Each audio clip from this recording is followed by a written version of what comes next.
Welcome to That Super Show, the podcast where we talk all things super from the inside. I'm Neil Benson, CEO of Superware. And I'm Sarah Penn, CEO of Mayflower Consulting. Each week we unpack what's changing in the industry, what funds are wrestling with, and how tech and regulation are shaping the landscape. Sometimes we bring in expert guests, but mostly it's just us having a real conversation about how super is working and what could make it even better. Let's get into it.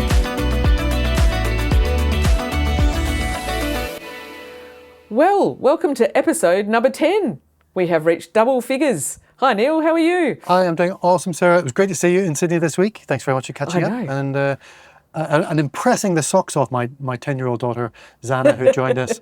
She thought you were amazing. We all think you're amazing. Oh, well, thank you. But it just shows I really am a 10-year-old on the inside. Very good. So what's been happening? Lots in the news, as always. Yes. I noticed ASIC and CBUS have agreed to settle on some issues related to death benefit and other claims last year, over the last couple of years. 7,000 members affected by late settlement of claims. Members were $20 million out of pocket, but the fine or the settlement is $23.5 million, which is a stonking amount of money. Still to be approved by the federal court. But what do you think of that? It is a huge amount of money, isn't it? I think it's one of those few times when it's very hard when you're a profit to member fund, because that money has to come out of members' money. It is, yeah. I mean, it's coming out of the operational risk reserve, the ORR, but as you said before, it's going to eat most of the ORR, and then that will need to be topped back up by members' money. Yeah. So I think the interesting thing for me is how that compares to the Macquarie just agreeing to pay out the 3,000, whatever it was, members for the Shield First Guardian. Yes. Because it is corporately owned and they made $3 billion last year in profit. Woo! So they were able to just pay that out and keep going on their merry way.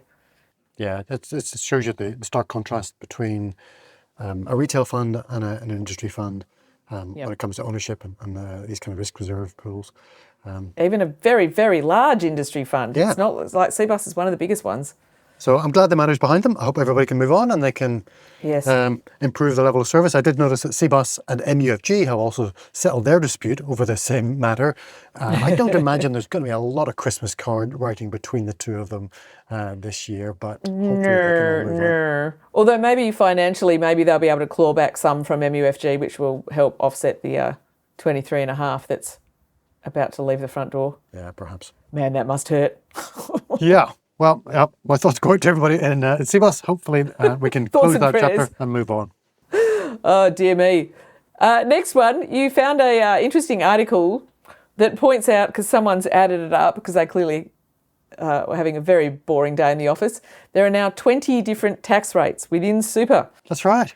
So this is, I think, once we add on the 2 new tax rates that Jim Chalmers announced a couple of weeks ago, there are now going to be 20 different tax rates inside superannuation, 5 in contributions, 6 on earnings within the fund, or the funds, 4 related to benefits, 3 related to pensions, and 4 more related to death benefits. Now, I looked at the table, and some of these are like, well, there's nil tax to pay on the first $2 million in your pension. Well, that's not a tax rate. I guess it is. It's a tax rate, like a 0 tax rate. But yeah, it takes up a line item in the table. It's complicated, hey? There's a lot going on. The tax accountants inside super funds must be pretty busy. Yes, indeed they are. Calculating tax and then allocating it back out to your, even if you've only got a few thousand members or right up to your 3 million members, that's a big job. That happens every year. About now, actually, is when it's all being finalised for each super fund.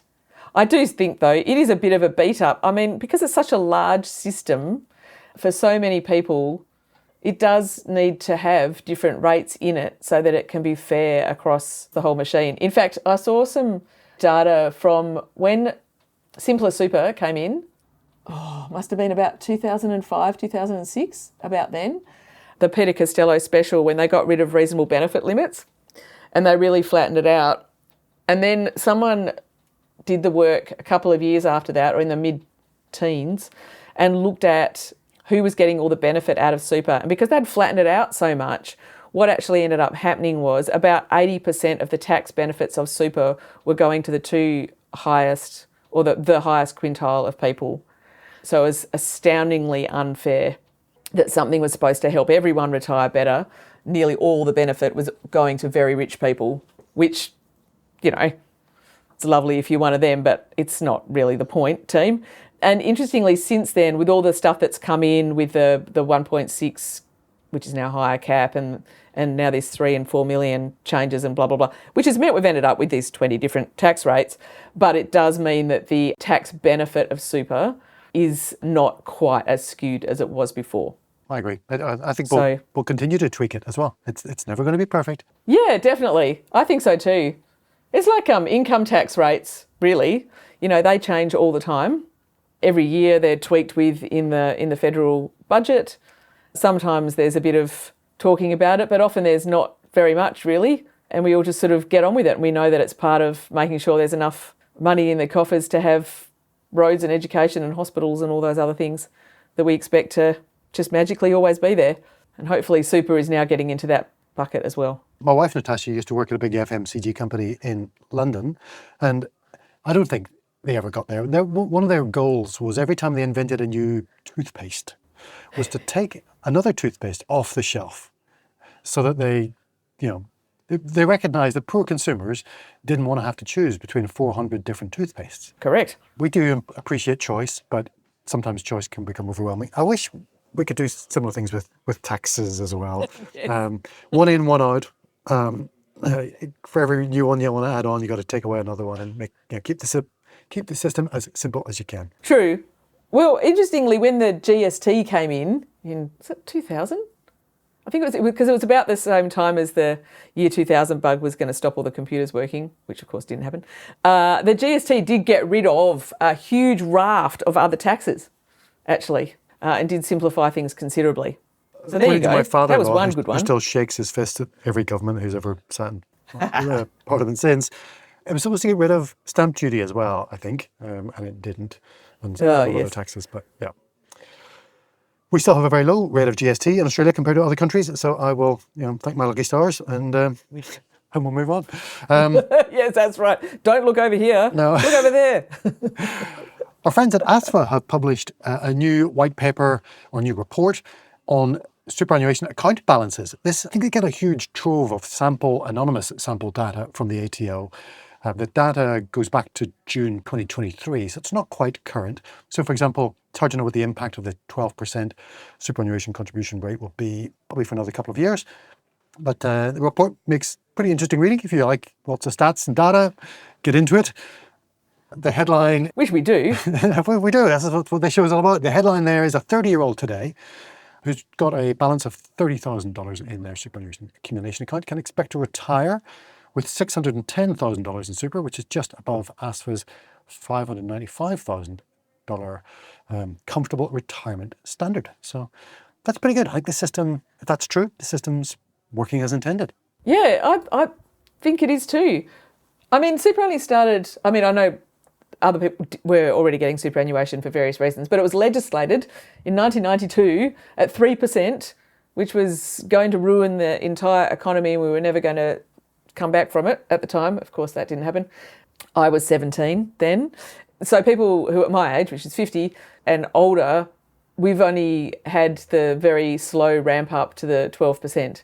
But as you say, if you're 30 now, you've got most of your earning still ahead of you, and we have a nice high SGC. So hopefully those people will retire with a big bucket of money that makes a big difference to their retirement. Speaking of retirement, and going completely off script, I was at a retirement conference the other week. One of the CEOs was saying that, Alexis George from AMP, she was saying that people die with 90% of their super balance on average.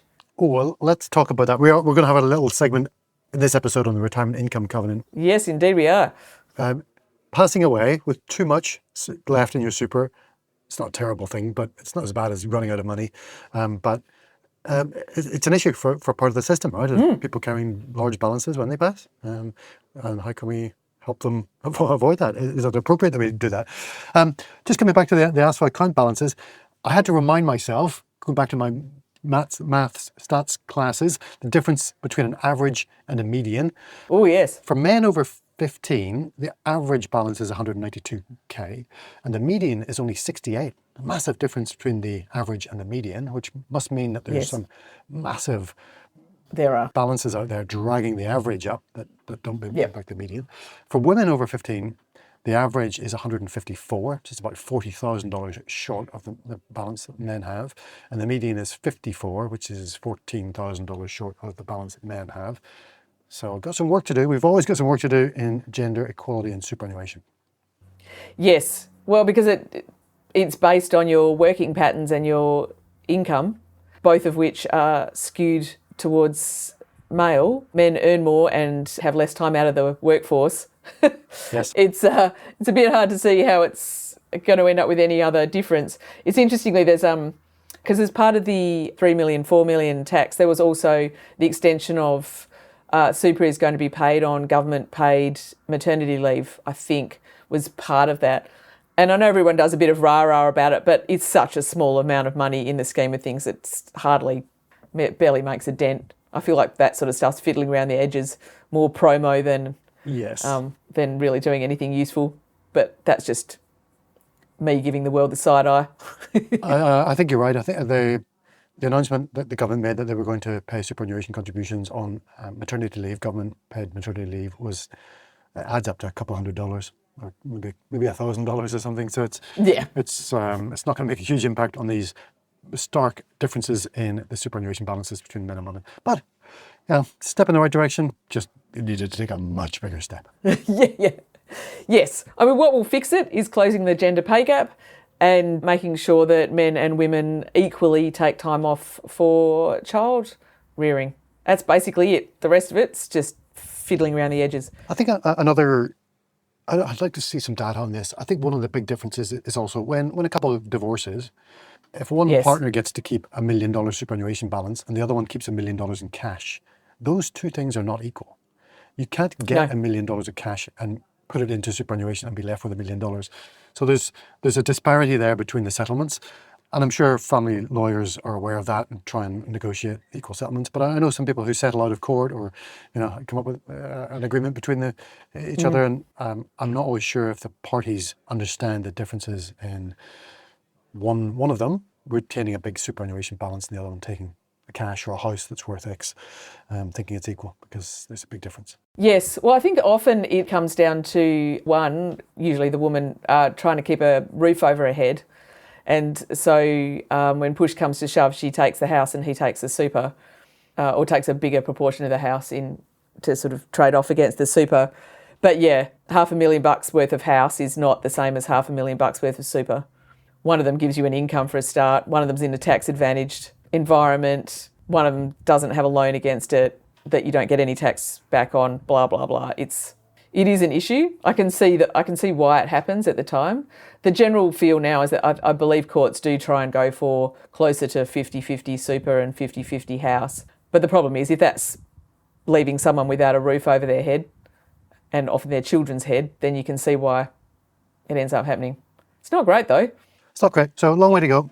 Let's come up with some other ideas, Sarah, for getting that one up. I heard a great phrase the other day. We need to spend less time admiring the problem. Perfect. Yes, that's a great way of describing Which I guess is this what we've just been doing, admiring the problem, looking at it from all angles. Oh, yes, terrible, Neil, terrible. Yeah. Sounds like council road workers around Brisbane. Yes, and Sydney. Look at that pothole. Isn't that an amazing pothole? Well, on to better news. Superannuation fees have fallen for the 6th straight year. I had a quick look at this one because there's some shenanigans going on with this, because actual fees in dollar terms have risen 5%, but that's been outpaced by a 7% increase in funds under management, and I guess inflation's not far behind 5% either. So it's, the fees are rising slightly ahead of inflation. But the superannuation sector is costing members $34 billion in fees. Is that an appropriate amount? No, I've always got two minds about fees in superannuation. What do you think, Sarah? I think that the race to the bottom on fees is very dangerous and takes us right back to where we started, which is CBUS paying $23.5 million because they're not paying, I should put, this is allegedly and conjecture and my thoughts and definitely not anything that you should take any account of.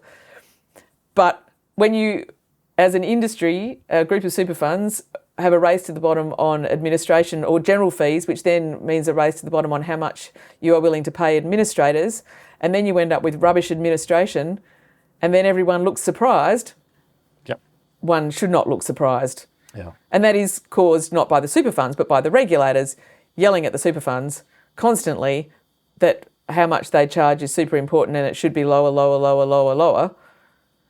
But the expectations are just higher, higher, higher. So and it doesn't add up. And interestingly, if you look at the difference between super fees, you know, like this one's, I don't know, 20% higher than that one, which actually is only a few, can be just a few basis points because their fees are very low overall. When people actually retire, yes, it will make a difference to the bucket of money. But when you turn that bucket of money back into an income stream, it makes bugger all difference. Oh, I'd like to see some data on that one. Yes. Yeah. I will whiz up a spreadsheet and show you. Okay. Well, that'll be good. Yeah. So, yeah, I think of my retirement accounts in the UK and in the US where I'm sure there's fees. There's no explicitly charged annual fee or membership fee or an admin fee or anything like that on my retirement accounts there, but the systems are very different. They have none of the obligations that Australian superannuation funds have to, provide member services and insurance and all these other benefits. So, oh no, even with that, it's because they're primarily annuities. And you see, in an annuity, you don't tell the customer the fee, you tell them the return. Well, no, I'm just talking about the mine are just simple investments in ETFs and things. So there's a there's a management expense ratio and those kind of investment fees inside the ETFs based on whichever investment vehicles are chosen, but the holder of a self-invested personal pension in the UK or the Roth 401k in the US doesn't charge me an additional fee over and above that. Maybe there's a kickback of some of the investment fee to the... Yeah, because they can't be doing it for free. Charles Schwab is not a charity, no. No, not at all. So, but it appears free. So yes, well, this is the thing with this stuff, isn't it? It's the optics, Even with the performance test, the performance test doesn't take into account the administration fee. It only takes into the account the investment fee. So you can have a higher administration fee, but still pass the performance test because you can have a tiny investment fee, and vice versa. Yes. So there's still opportunities to sort of game it. I think that article, though, actually isn't too bad because it's looking at the total amount of fees paid over the total amount of money in super, which is a better way of looking at it, I think, than splitting out admin and investment fees, which does happen in other ways. So it's just a fine line. If we can continue to justify the fees that we're charging and being charged, that we're investing in great member services and member experiences and dignified retirements, then, game on, let's go. Then sure. Yeah. No, I agree. You can't be collecting money and having rubbish service. I was going to use swear words, but managed not to, just. Which then I guess takes us straight on to your next one about super industries lagging on member personalisation. Yeah. So this was an interesting one by Renee Howie, who's the Chief Customer Officer at MLC, talking about, really comparing the kind of personalisation and the customer experience that people get as a superannuation fund member compared to other experiences in their everyday life as well, in banking, in health insurance. I think one of the examples she gave was going to the dentist and getting booking confirmations or appointment confirmations. We interact with our super fund probably far less often than some other types of service providers. But I think we could definitely get a better job. I don't know if you remember, Sarah, I joined 15 superannuation funds last year. Oh, I do. I tell people all the time. As a bit of market research. I was reminded of it because I went to fill in an early access compassionate grounds claim on the ATO website, just again doing some research. And they said, which fund did you want to pull the money out of? It gave me a big list of all the funds I'm a member of. So the ATO is all over it. I get a lot of member communications as a result, and they're very unpersonalized. I'm being invited to workshops, educational seminars, both on early career, making extra contributions and preparing for retirement. Not quite in the same email, but even just the personalization of the communications that are coming to me as a member leave a lot to be desired. Yeah, lots can be done, I think, on that front without too much difficulty and angst. But it comes back to the, how much can we invest in that member experience without raising the admin fees to extraordinary levels where members will flee? It's a fine line. Yes, well, interestingly, I don't actually think sending extra it costs a bit, but it doesn't cost very much. I do think that there's this general issue with funds not sending out enough communication about things or thinking, and it's not funds, obviously, it's busy people with a million things on their plate. Like, I'm fully aware of that. But if there's some change that's happening, we tend to tell people about it once. Yeah. Whereas from a marketing perspective, with my marketing hat on instead of my regulatory comms hat on, I know that you have to tell people things about 6 times before you've got any chance that anyone will remember once. So telling people things once and expecting that will somehow work just doesn't work. I mean, even just from an open rate on emails and things, an amazing open rate is 30%. And you're unlikely to get anything like that for super emails. So if we imagine that the open rate's 10%, then that's 1 in 10 people who've seen the thing you've just sent them. So if you want to make sure that everyone in that cohort probably sees it once, you have to send it out. Even 10 times probably doesn't get you there. That's a lot more than 1. If let's say you had a retirement calculator or some kind of robo-advisor that you wanted to promote, you could continue to send messages to promote that thing to those members, but once they have engaged with that tool on your website, you don't need to keep reminding them about it. We do need to send more messages, but we don't need to send them to all the people all of the time. Yes, I agree. Target them better, remove people who've already engaged with whatever it is promotion that you're trying to let them know. Yes.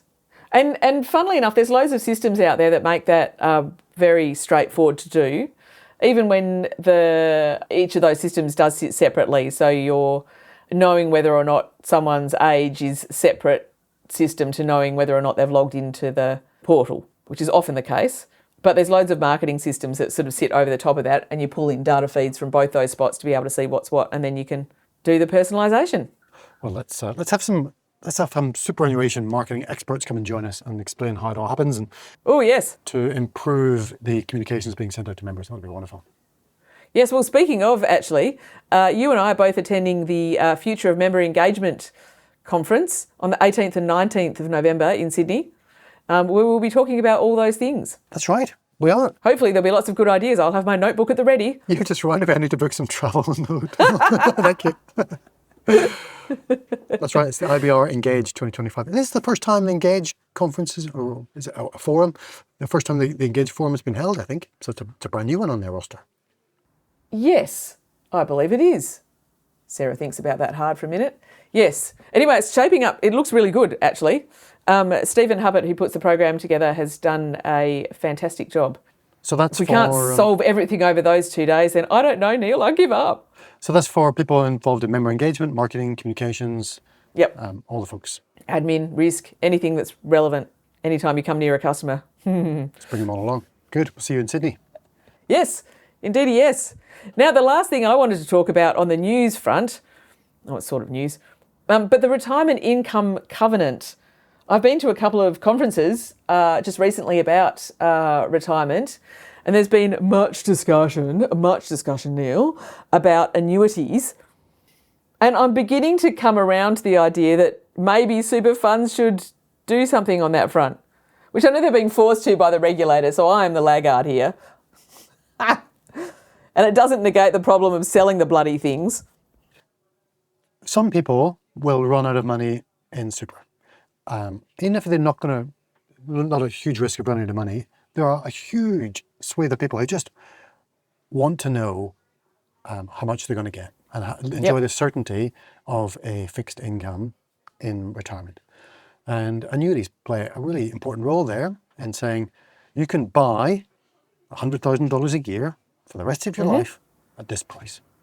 I think annuities, they've got some baggage and some history, and modern annuities are pretty good. I learned recently, for example, that quite often if you pass away within a short period of time after taking out the annuity, you just paid $1 million, given it to the annuity provider, and you pass away a few months later, your family's going to think that was an awful waste of money. But it turns out that most annuity providers will pay a lot of that back to your family, realizing that they didn't pay out any income to the beneficiary. So that's good. There's some kind of protection there so that the annuity is not a complete waste of money if you happen to pass away early.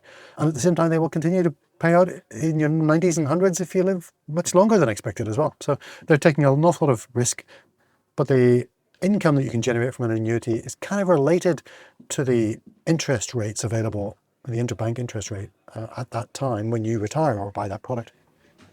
So today, what are we at? Mortgage rates are about 5.5%. So the cash rates will be about 4.5 or 4.25, whatever it is. That's kind of sets the price of your annuity. So a lot will depend upon the year that you retire and the interest rates prevailing at the time. So it can be tricky. Yes. I guess that was one of my other takeouts from these couple of retirement conferences is expecting people to be able to plan at the age of 60-ish for the next 30 years is highly problematic. And if I think back to where I was at 10 years ago, and even just the way, what I thought about the world and how my views on lots of things, they have changed considerably in 10 years. So that's from 40 to 50. So from 50 to 60, they will change again, probably about the same amount.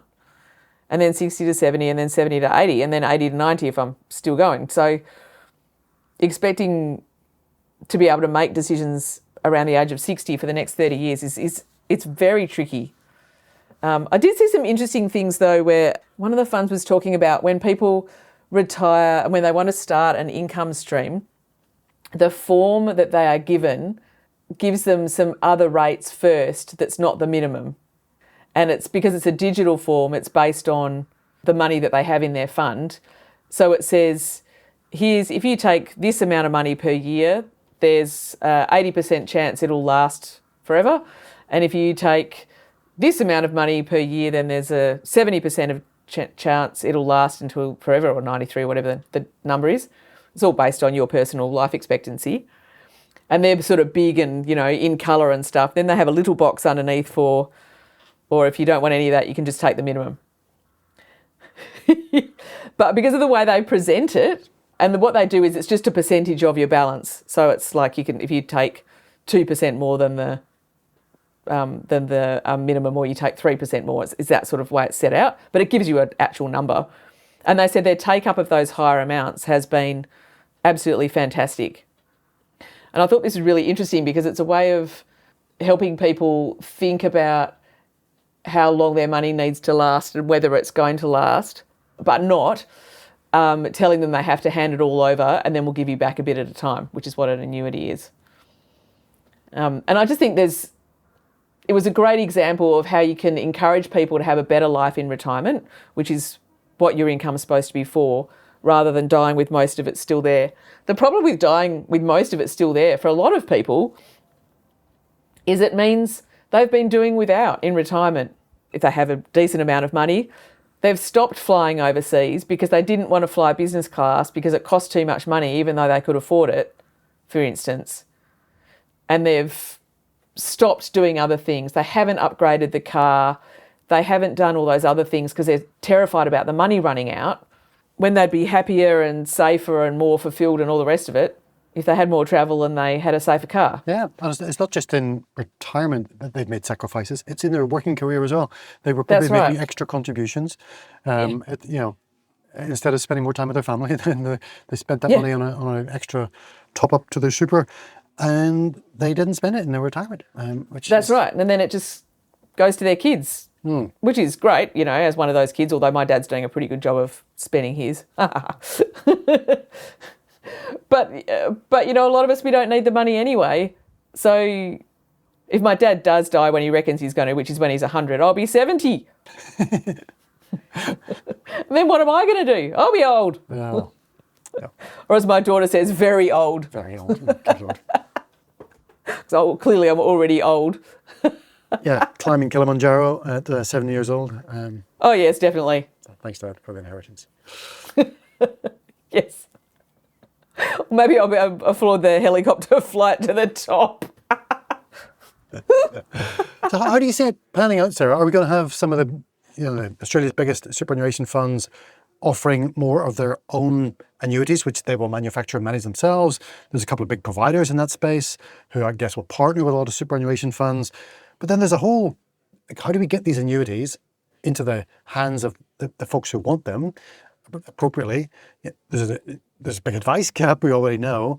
And our financial advisors coming along on that journey as well. And it's not just the superannuation funds who've got this retirement income covenant obligation. It's the people who advise the members in the first place. Well, covenant-wise, it is only the super funds, and this is part of the issue, right?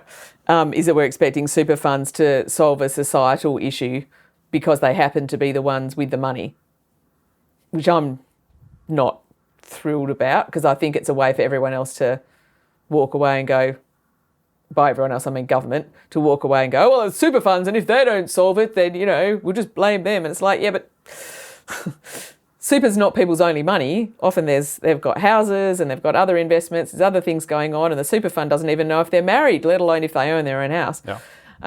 So it's very hard for super funds to do all that sort of stuff. But in terms of how to get annuities into people's hands, this has always been the thing that stopped me from being pro-annuities. It's very hard. It is. They're complicated. They're very hard to sell. They're complicated. What might end up forcing it is the government might end up saying that 20% of your super has to be converted into an annuity when you retire or something like that. And actually, if that does happen, that will then set off the chain of events that will then start making annuities mainstream. So, yeah. But that's even further away from the it's my money, I want to do with it as I see fit. Thank you very much, you bastards. They're going to react to that mandate. Oh, my goodness. They'll go nuts. They'll come at you with pitchforks, Sarah. Yeah, I know. Well, this is kind of the problem. And all the research does say that people who have annuities are actually happier because they're more settled and they spend more money and they have a nicer life and they know how much money they've got and it's all good, right? But on the other side, it's the, don't tell me how to spend my money, you bastards. Well, we can continue doing what we're trying to do today, which is to encourage the take-up of annuities, for example, by, I think, 60% of the income that you get from your annuity counts towards the age pension income test. So you get a bit of a break there. Yes. And so, yeah, there's... I think there's other levers the government can pull rather than just saying, 20% of your super has to go to an annuity. We can... What do we say? You can, our listeners will be listening to this, not seeing it, but you should have seen the look on Neil's face when I just said that. I like the idea of having choice. I'm pro-annuity, but I don't want to force everybody to take one on. I think that's not going to be a very popular measure. Yes. Well, super funds need to do those other things like giving people choices that look much better to get them to take more than the minimum. Because if people keep dying with all their super or 90% of it, the government eventually is going to start legislating stuff. Well, I would love to hear what our listeners think. And one way we can do that, Sarah, is if they can comment on this episode's post on our LinkedIn page. What do you reckon? Indeedy, yes. Yes, we have a LinkedIn page for That Super Show. It's very hard to find, It's just linkedin.com/company/That Super Show. And if you can just find it on LinkedIn. Yeah. And if you think we're not going to include that in the episode description, you're mistaken. It will be in the episode description. You can click on that as well. Dead easy. Yes, because we'd love to know what you think. We'd love to know who else you'd like to hear from. Because, obviously we're amazing, but there's lots of other people out there. And we do enjoy interviewing them. We've done 2 interviews so far, which have both been very popular. Got lots more lined up. So if you're an expert on annuities, if you work for one of the big annuity companies, if you're going to be coming along to the ASFA conference, grab us there and let us know you'd like to come and join us on the podcast and bring us up to speed on the latest news on annuities. That'll be awesome. Yes, absolutely. Especially if someone can figure out how we're actually going to sell them to the punters, because that's the biggest problem. Well, let's find some member engagement, member marketing people as well. All right. Sounds like a plan, Neil. Awesome. Thanks, Sarah. Thank you very much. See you soon. See you next time. Thanks for listening to That Super Show. We hope today's episode gave you something useful to take back to your team. If you're thinking we should talk, we'd love to chat. You can book a meeting with either of us via the link in the show notes. And don't forget to follow the show, share it with a colleague, and drop us a line if there's a topic you want us to tackle. Catch you next time on That Super Show.